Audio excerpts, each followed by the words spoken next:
اشرح لي صدري ويسر لي امري واحلل عقدة من لساني يفقهوا قولي ان كل goor gaaban ereygeedna gaaban caawa waxaynu joognaa sanad guurada 11aad ee Halkar Academy ururkan dhalinyarada ee ay aasaaseen dhalinyaradu 2013kii runtii way adag tahay in dhalinyaro iyo dad waaweyn labadaba isku daro inta la leeg in ay joogteeyaan guusha inta leeg runtii waan uga mahadnaqayaa Halkar tusaalaha ay u noqdeen qayrkood iyo bulshada inteeda kale labadaba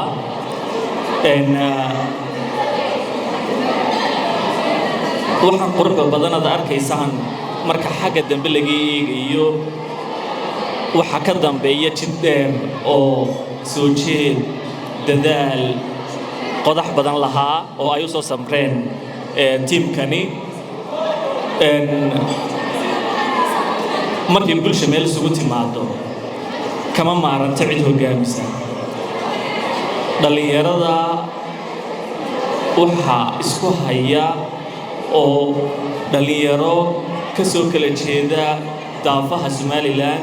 ka yimi aqal kala duwan mid walba dabeecad gooniye leeyahay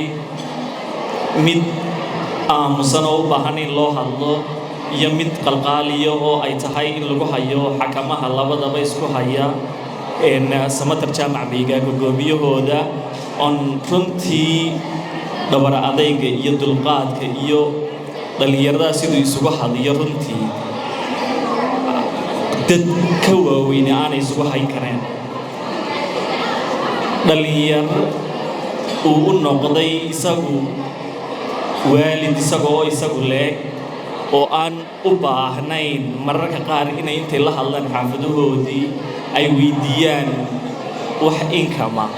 oo isagu u maamulo oo cadaalad ugu maamulo oo aanu kala jeclaysi lahayn oo aanu lahayn oo